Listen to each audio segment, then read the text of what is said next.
If you want to be freak show biohacker about it, you can go and buy some orange light bulbs and switch out the regular light bulbs in your home. The topic of sleep.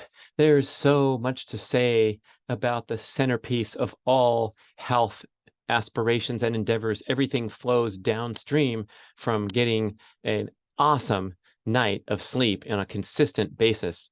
However, there is a lot to say, but I'm going to try to compress it into a nice, tight breather show for some great reminders and tips and tricks to getting an awesome night of sleep.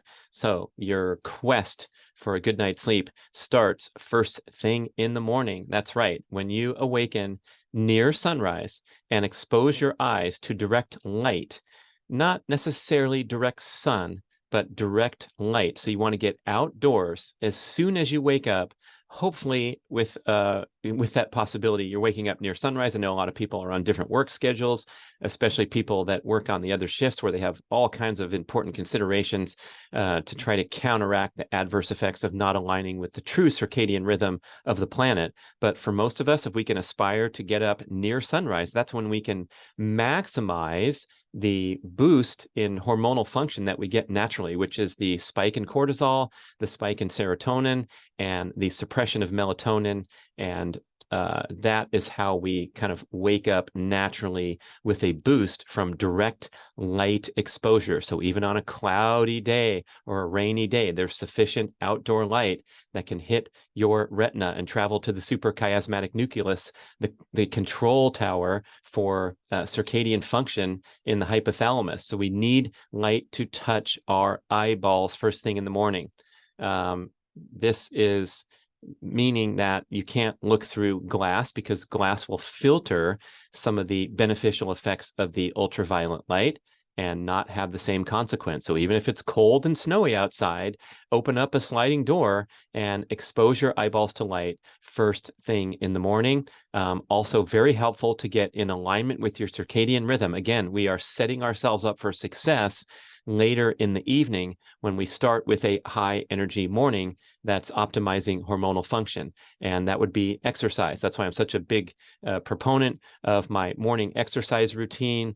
I now call it my hour of power. So I just simply dedicate the first hour of every single day to doing exercise. Usually it's my morning routine that I present in my online course, but I'm now mixing it up a bit and doing things like a steady, comfortably paced bike ride, or maybe it's a high intensity track workout where I'm just taking the first hour, sometimes 2 hours, and dedicating that to exercise. I know that's a lot of time, and a lot of people don't have that convenience of saying the first hour of every day is dedicated to exercise because they got to get the kids off to school and got to get off to work obligations. But if there is some hour of your day that you can dedicate to physical activity, boy, that would be a great centerpiece of life. I can't think of many things more important or more life enriching to prioritize physical activity. But if you have a tight, compressed time window in the morning, at least dedicate 5 minutes to getting some physical movement and direct light exposure as your first act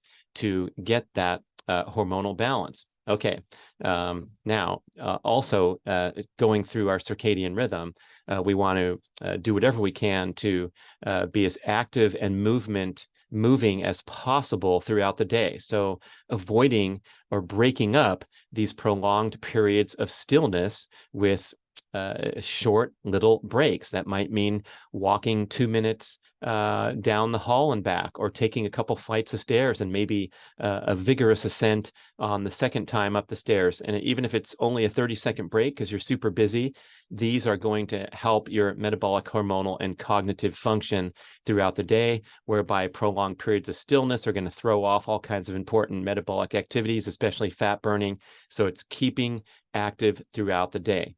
And also maximizing our exposure to natural light throughout the day. So as much time as you can spend outside, you are banking good hours and good circadian rhythm alignment so that you will have a chance to fall asleep naturally and gracefully at night. Now, when it comes to evening habits, that's when we really focus on the importance of trying to honor our genetic expectations for health and our circadian rhythm, and realizing that for millions of years and all life forms on Earth, their circadian rhythm is governed by the rising and setting of the sun. Only until recently, until the last 150, 200 years since the light bulbs came along, and the iPhone came along, and Netflix came along. Now we can create this artificial environment after the sun sets in our area to prolong our days, and this throws off our circadian rhythm. I'm not saying that you should go to sleep an hour or two after sunset like our ancestors did for millions of years, but what I'm saying is when the sun sets in your area, make a mental note. Maybe say a prayer, face the sun, and say thank you very much for your service today. But just realize that now it would be ideal to minimize your exposure to light and start winding things down in a dark, calm, quiet environment so that you can transition into that important night of sleep. So after it gets dark in your area, you want to minimize your exposure to artificial sources of light. And so that means in your home, you can just generally tone down the lighting. And if you want to be freak show biohacker about it, you can go and buy some orange light bulbs and switch out the regular light bulbs in your home. Go for those tungsten bulbs. They're now popular again, where you have the orange colored filament inside rather than the super bright white LED and other kinds of bulbs that you see. You can also get a pair of UV protection light lens glasses to wear indoors. Usually they come in orange or yellow. And Raw Optics, my friend Matt Maruka has a great online presence selling very high quality frames, very stylish too, that have that UV protection. You can get some inexpensive pairs, but make sure they are certified to have UV protection and they're orange or yellow so you can see around and not bump into things in your home. But that will help you minimize the adverse effects of the artificial light on your melatonin release, which is desired to get higher and higher as the night goes on. So minimizing artificial light and especially digital stimulation after dark. That doesn't mean I want to keep you away from Netflix, but the goal or the suggestion here might be to prioritize your screen entertainment earlier in the evening and see if you can find that final hour to really wind down away from a screen, doing things like walking the dog around the block or walking yourself around the block one more time, quiet reading, or especially taking a hot bath, or a brief hot bath, a brief jacuzzi is what I like to do, kind of later in the evening. Not so much that you're going to elevate your body temperature and potentially disrupt your sleep, but if you take a short one, you actually experience a corresponding decrease in body temperature after exposing yourself to a hot environment. And that's exactly what we want to fall asleep.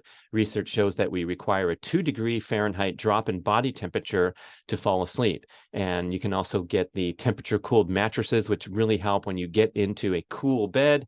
Of course, you want to keep your skin warm. So that's what pajamas and covers are all about. So the ideal sleeping environment is a cool room between 60 to 68 Fahrenheit is the best suggestion. A cool room, a cool mattress, and warm skin, because you can't just lay there. Hey, don't use blankets or sheets anymore. Just lay in bed because you want to be cool when you go to bed. That's not going to be very comfortable. So that's the winning formula, is to keep that body temperature low, skin warm, body temperature or body temperature stable through a cool mattress and a cool room. Okay, so we talked about winding down, taking a walk, doing something outside is really nice right before bed, a quick hot shower, hot bath, hot sauna, and then getting that corresponding decrease in body temperature after the exposure to the hot conditions, and making sure that your bedroom is a very comfortable, relaxing, Spartan type sleep sanctuary, because the brain is very sensitive and the fight or flight mechanisms are very sensitive to clutter and distraction. So if there is a screen of any kind in your room, we want you to get rid of that. I'm talking about TVs, that fantastic wall mounted TV that you thought was a perk in your master bedroom. You're going to get a low point score for your sleep hygiene if you have any screens whatsoever in your room. And I'm talking about your mobile device as well. So put that shit away and make the bedroom a place for sleep and a few other health boosting activities.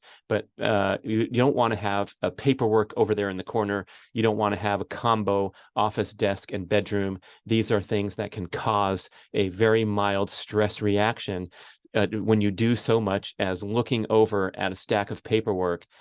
It's beneath your conscious awareness, perhaps, but research validates that just looking at clutter can stress you out a little bit. So your bedroom must be a sanctuary. I talked about the temperature of the mattress, temperature of the environment, and the warm skin, and just a really clean, healthy space. And of course, you're allowed to read quietly. Ideally, it would be pleasure reading rather than intense nonfiction reports of how the war is going on your mobile device is not going to be conducive with sleep. It would be more likely reading a travel magazine or pictures of the famous golf holes of the world, or something that's tendency to be relaxing, or just an enjoyable book that's not going to provoke a stress response.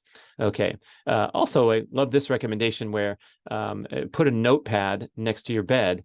And if there's anything on your mind when you're still awake and trying to transition into sleep, or even if you're laying there in the dark and something comes to mind, write it down on the notepad, because that'll help you release it from the preoccupation in your brain and turn that brain down so it can fall asleep. And I've done that for years.